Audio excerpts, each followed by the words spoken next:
Assalamualaikum warahmatullahi wabarakatuh. Hai semuanya, kita jumpa lagi di Ayo Belajar PKN. Mudah-mudahan kalian sehat dan selalu dalam lindungan Allah Subhanahu wa Ta'ala. Kali ini saya akan membahas materi pendidikan Pancasila kelas 8 bab 3 semester 1 kurikulum merdeka, yaitu tentang tata negara dan pemerintahan. Subbab yang pertama, lembaga penyelenggara negara. Lembaga negara di Indonesia meliputi lembaga legislatif, lembaga eksekutif, dan lembaga yudikatif. Keberadaan lembaga negara di Indonesia diatur sepenuhnya oleh Undang-Undang Dasar Negara Republik Indonesia tahun 1945. Lembaga legislatif adalah lembaga yang memiliki kekuasaan untuk membuat atau merumuskan undang-undang. Segala peraturan yang dibuat oleh lembaga legislatif ini wajib ditaati dan memiliki kekuatan hukum yang mengikat. Selain membuat undang-undang, lembaga legislatif juga memiliki tugas untuk mengontrol lembaga eksekutif agar semua tindakan dari lembaga eksekutif sesuai dengan peraturan dan kebijakan yang sudah ditetapkan. Lembaga legislatif ini terdiri dari Majelis Permusyawaratan Rakyat atau MPR, Dewan Perwakilan Rakyat atau DPR, dan Dewan Perwakilan Daerah atau DPD. Lembaga eksekutif adalah lembaga negara yang memiliki kekuasaan untuk menyelenggarakan pemerintahan berdasarkan undang-undang. Lembaga eksekutif terdiri dari Presiden, Wakil Presiden, dan Menteri-Menteri. Lembaga yudikatif adalah lembaga yang memiliki kekuasaan untuk menegakkan keadilan dan berhak mengadili suatu pelanggaran terhadap undang-undang. Dalam menjalankan tugasnya, lembaga yudikatif bersifat independen agar tegaknya keadilan dan menjamin hak-hak asasi manusia. Lembaga yudikatif terdiri dari Mahkamah Agung, Mahkamah Konstitusi, dan Komisi Yudisial. Selanjutnya, sistem pemerintahan. Sistem pemerintahan berkaitan dengan penyelenggaraan pemerintahan oleh eksekutif dalam hubungannya dengan fungsi legislatif. Sistem pemerintahan dalam arti luas adalah tatanan yang berupa struktur dari suatu negara dengan menitikberatkan pada hubungan antara negara dengan rakyat. Sistem pemerintahan dalam arti sempit merupakan kajian yang melihat hubungan antara legislatif dan eksekutif dalam sebuah negara. Berdasarkan kajian ini, sistem pemerintahan dapat dibedakan menjadi dua, yakni sistem pemerintahan parlementer dan sistem pemerintahan presidensial.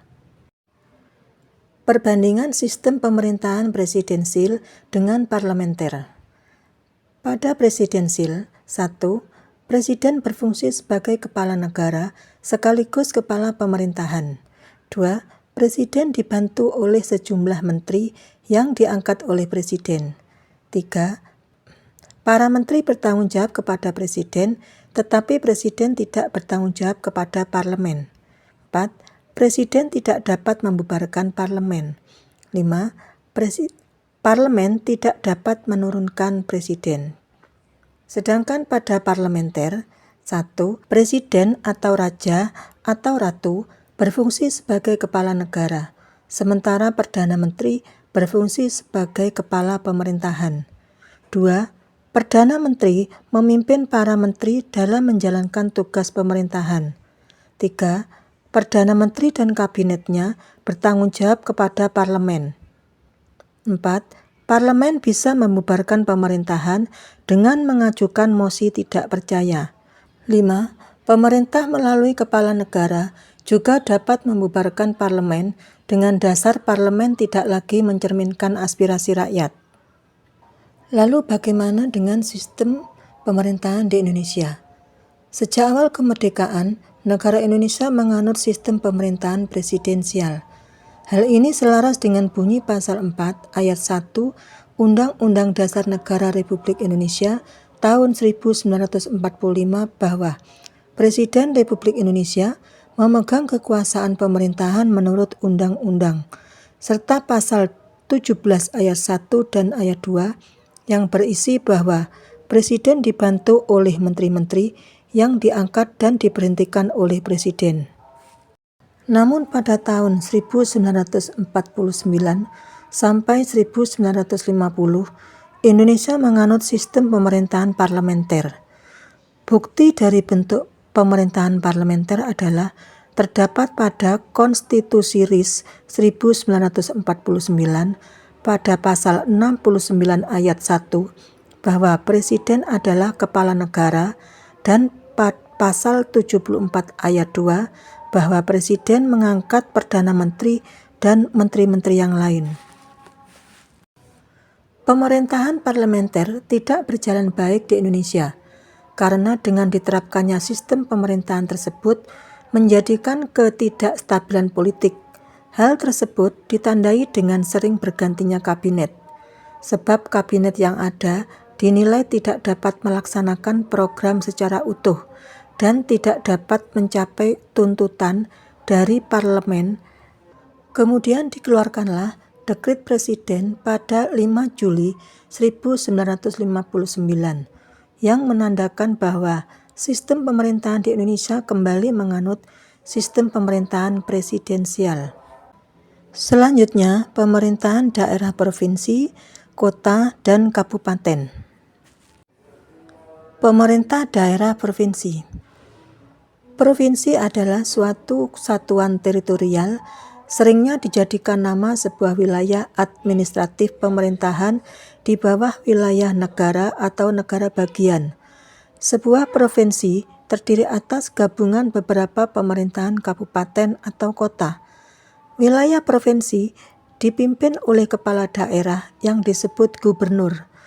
Dalam pemerintahan provinsi, gubernur dan wakil gubernur dipilih langsung melalui pemilu kada atau pemilihan umum kepala daerah. Sedangkan anggota DPRD provinsi dipilih secara langsung melalui pemilihan umum legislatif. Pemerintahan provinsi diakui secara sah dan resmi dalam peraturan perundang-undangan. Indonesia memiliki 38 provinsi dengan tambahan 4 provinsi baru yang sebelumnya hanya 34 provinsi. Provinsi baru tersebut adalah Provinsi Papua Selatan, Papua Tengah, Papua Pegunungan, dan Papua Barat Daya. Kemudian pemerintahan daerah kabupaten. Kabupaten merupakan gabungan dari beberapa wilayah kecamatan. Setiap kabupaten terdapat seorang bupati dan wakil bupati, beserta DPRD kabupaten. Bupati dan wakil bupati dipilih secara langsung oleh rakyat lewat pemilihan kepala daerah atau pilkada, sedangkan anggota DPRD kabupaten dipilih melalui pemilihan umum legislatif. Bupati dan wakil bupati dalam menjalankan pemerintahan dibantu oleh perangkat daerah kabupaten, yaitu Sekretariat Daerah Kabupaten, Sekretariat DPRD, Dinas Daerah Kabupaten, dan Lembaga Teknis Daerah Kabupaten. DPRD merupakan lembaga pemegang kekuasaan legislatif di tingkat daerah kabupaten. Anggota DPRD merupakan perwakilan partai politik yang dipilih melalui pemilu. DPRD bersama bupati atau wali kota bertanggung jawab untuk merancang dan membuat peraturan daerah atau perda. DPRD juga bertugas membahas dan menyetujui rancangan anggaran pendapatan dan belanja daerah atau RAPBD yang diajukan pemerintah daerah kabupaten. Selanjutnya, pemerintahan daerah istimewa. Pembagian wilayah menjadi daerah-daerah memiliki karakteristik dan keistimewaan masing-masing. Dengan demikian, ada beberapa daerah yang disebut daerah istimewa. Daerah istimewa adalah daerah yang terkait dengan hak asal-usul dan kesejarahan suatu daerah sebelum lahirnya NKRI. Dasar konstitusional pembentukan istimewa diatur dalam pasal 18B ayat 1 yang berbunyi negara mengakui dan menghormati satuan-satuan pemerintahan daerah yang bersifat khusus dan bersifat istimewa yang diatur dengan undang-undang. Daerah Istimewa Yogyakarta. Daerah Istimewa Yogyakarta atau biasa disingkat DIY adalah salah satu daerah otonom setingkat provinsi yang ada di Indonesia. Provinsi ini beribu kota di Yogyakarta. Status sebagai daerah istimewa berkenaan dengan runutan sejarah berdirinya provinsi ini, baik sebelum maupun sesudah proklamasi kemerdekaan Republik Indonesia. Latar belakang pengakuan Daerah Istimewa Yogyakarta sebagai pemerintahan daerah istimewa karena didasarkan pada keberadaan Kasultanan Ngayogyakarta Hadiningrat dan Kadipaten Pakualam yang telah mempunyai wilayah, pemerintahan, dan penduduk sebelum lahirnya NKRI pada tanggal 17 Agustus 1945. Daerah Istimewa Yogyakarta diberikan keistimewaan berupa keistimewaan kedudukan hukum berdasarkan sejarah dan hak asal-usul untuk mengatur dan mengurus kewenangan istimewa. Berbeda dengan pemerintahan daerah lainnya, dalam pengisian jabatan pemerintahan daerah istimewa Yogyakarta, calon gubernur DIY disyaratkan haruslah bertahta sebagai Sultan Hamengkubuwono dan calon wakil gubernur bertahta sebagai Adipati Pakualam. Persyaratan tersebut dikuatkan dengan keharusan calon gubernur dan wakil gubernur DIY untuk menyertakan suatu pengukuhan. Bentuk keistimewaan berikutnya, gubernur dan wakil gubernur dilantik oleh presiden. Apabila presiden berhalangan, pelantikan dilakukan oleh wakil presiden. Apabila presiden dan wakil presiden berhalangan, pelantikan dilakukan oleh Menteri Dalam Negeri.